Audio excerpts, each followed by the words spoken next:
네, 시장에서 가장 핫한 이슈를 알아보는 황스타그램 시간입니다. 오늘 코스피 지수는 2,500포인트를 이탈하면서 2,489포인트에 마감했습니다. 오래된 증시 격언이 있죠. 5월엔 팔고 떠나라, 셀인 메이엔 고 어웨이.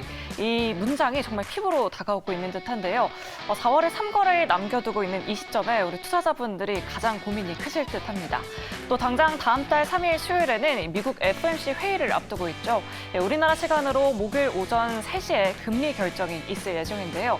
자, 이번 주와 다음 주 연준 의원들의 블랙아웃 기간인 만큼 시장 전반적으로 관망 심리가 우세할 걸로 바라보고 있습니다. 자, 과연 우리가 나아가야 할 방향은 어디일지, 투자 대피처는 어디일지 오늘 이 시간 통해서 자세하게 이야기 나눠보도록 하겠습니다. 자, 그럼 오늘의 주제 먼저 확인해보면서 황스타그램 지금 바로 시작하겠습니다.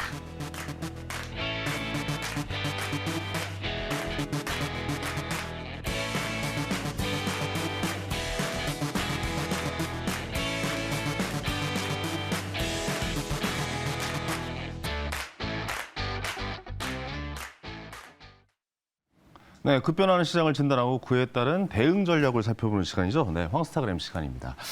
자, 오늘 좀 장 어떠셨어요? 저는 좀 보기가 좀 힘들더라고요. 쉽지 않았던 장이었다라고 보는데 그렇다고 우리가 그냥 놓고 있을 수만은 없죠.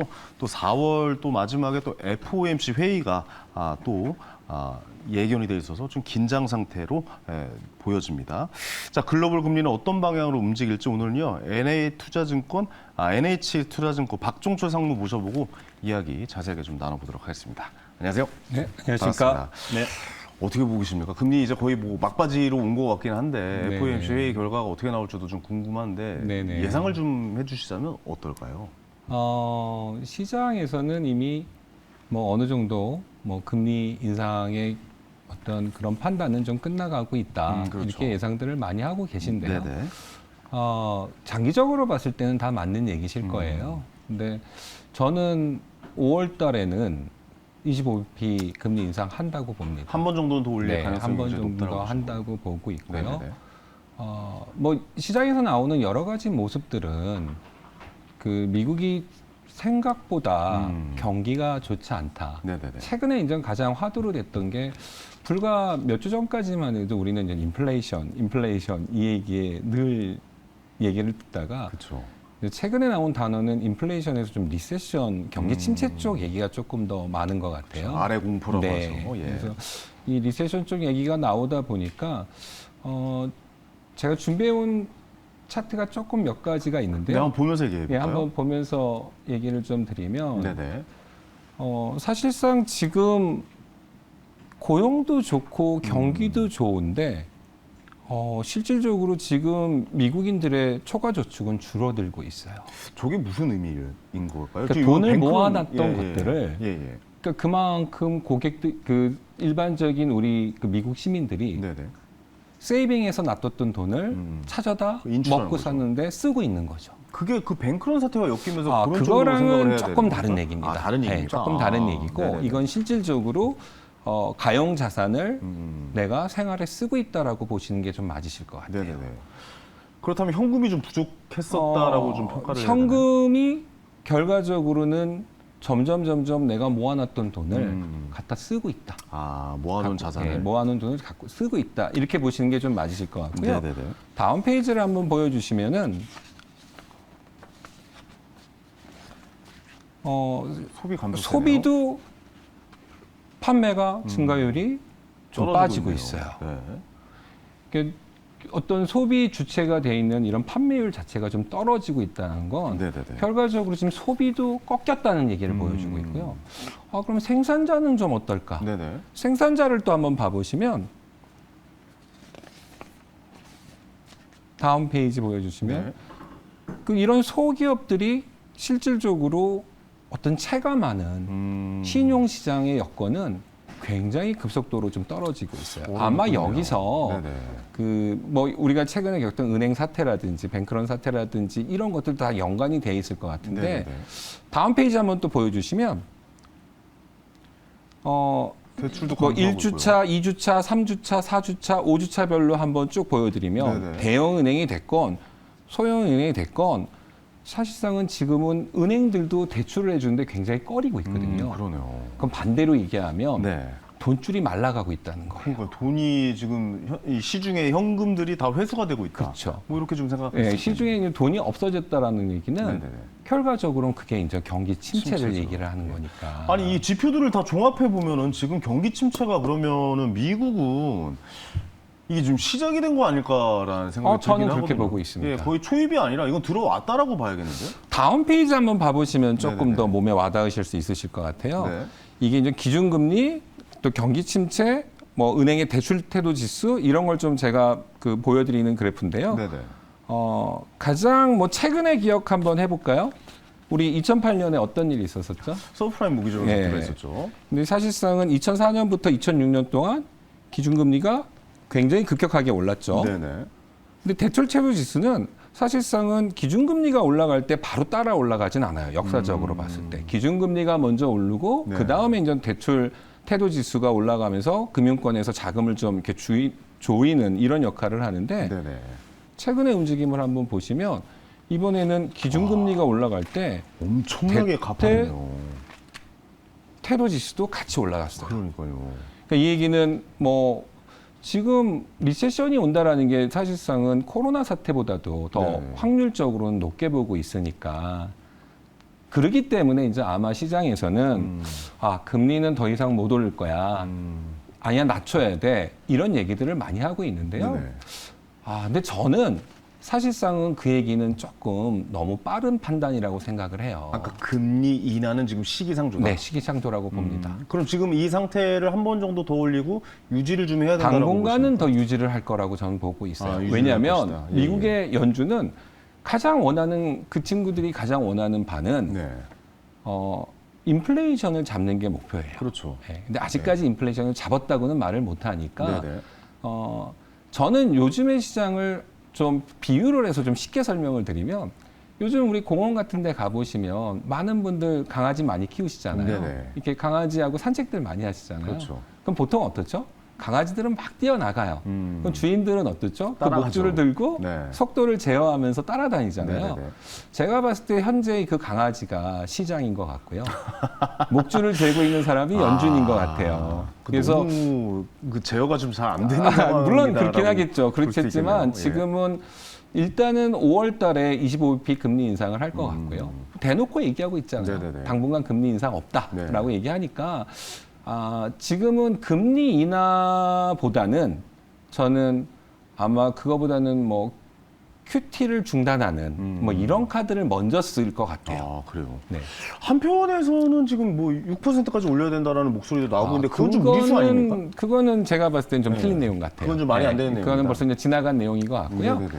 지금은 많은 금융기관들은 이번에 올리면 이번이 정말 마지막이 아닐까 그렇게 그렇죠. 생각하고 있고요. 다들 그렇게 보시더라고요. 네, 그렇게 예. 많이들 보고 있고 뭐 글로벌적으로 보셨을 때에도 뭐 각 국가들마다 조금씩 응대하는 방법들은 틀린데요. 우리가 이제 워낙에 뭐 전 세계에서 미국 연준의 금리 움직임을 주시 안 할 수가 없다 보니까 우리가 네네. 미국만 얘기를 하는데 몇 개 국가들은 이미 금리 인상은 끝났다라고 발표한 나라들이 있죠. 네네.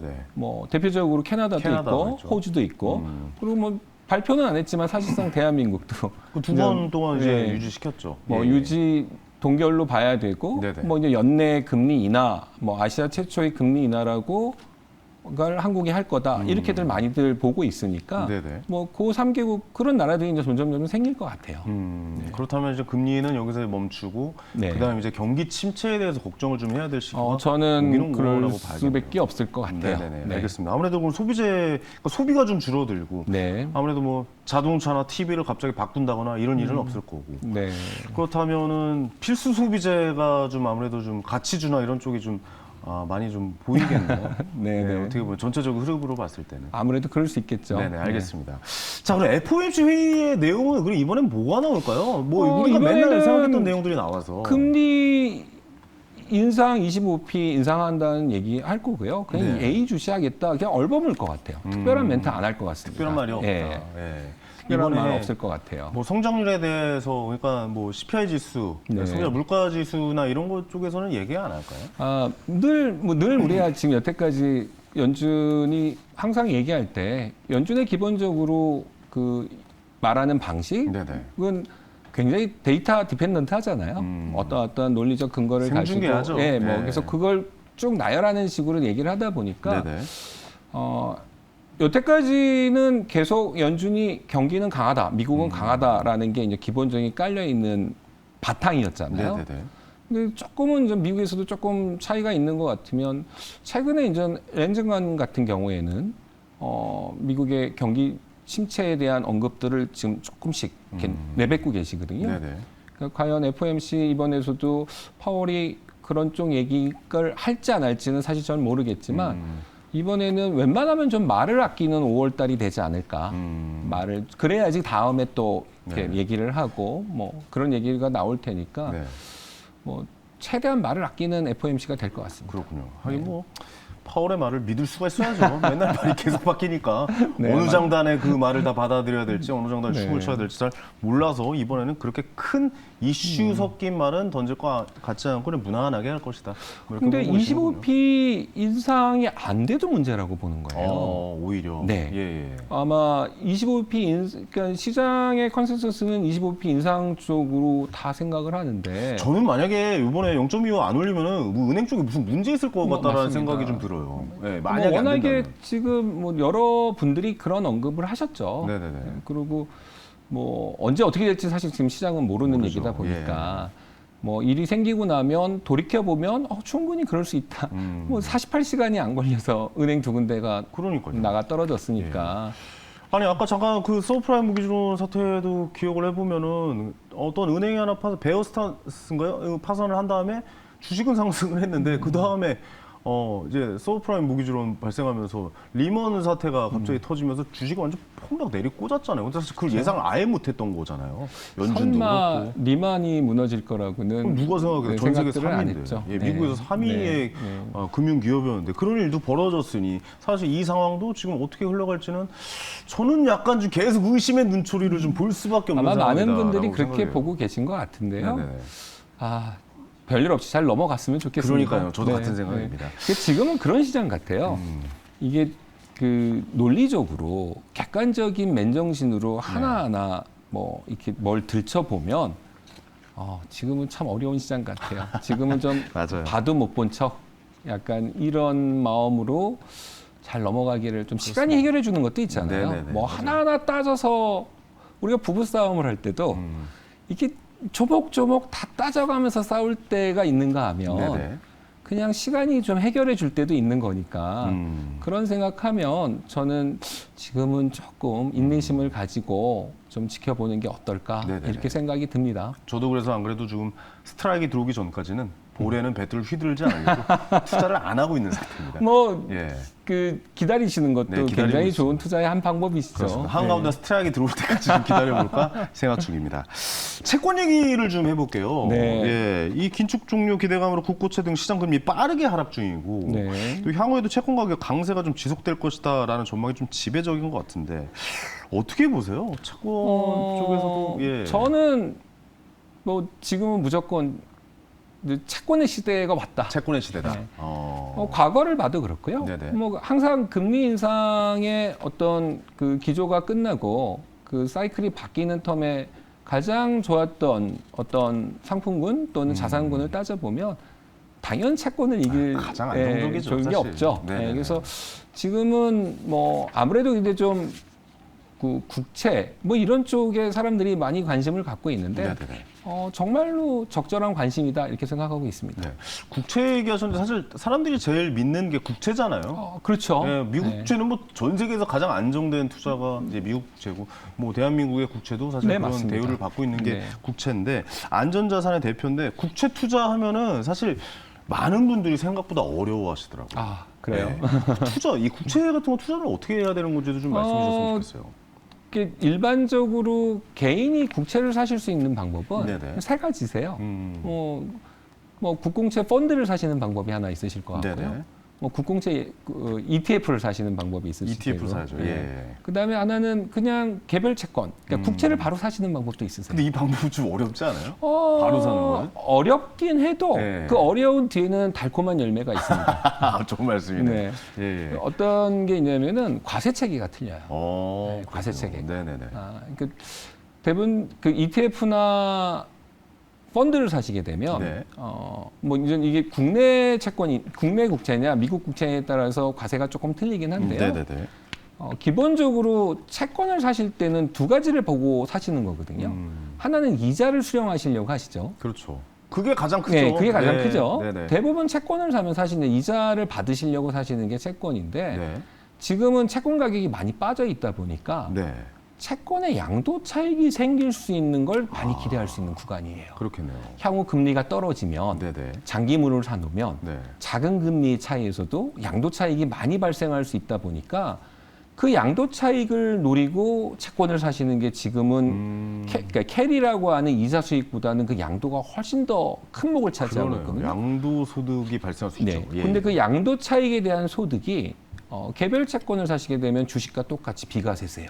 그렇습니다. 네. 오. 그래서 과세를 생각하시는 특히나 이제 대한민국의 고액 자산가 같은 분들은 그런 거를 굉장히 많이 하시죠. 왜냐하면은 비과세 5%면 그렇죠.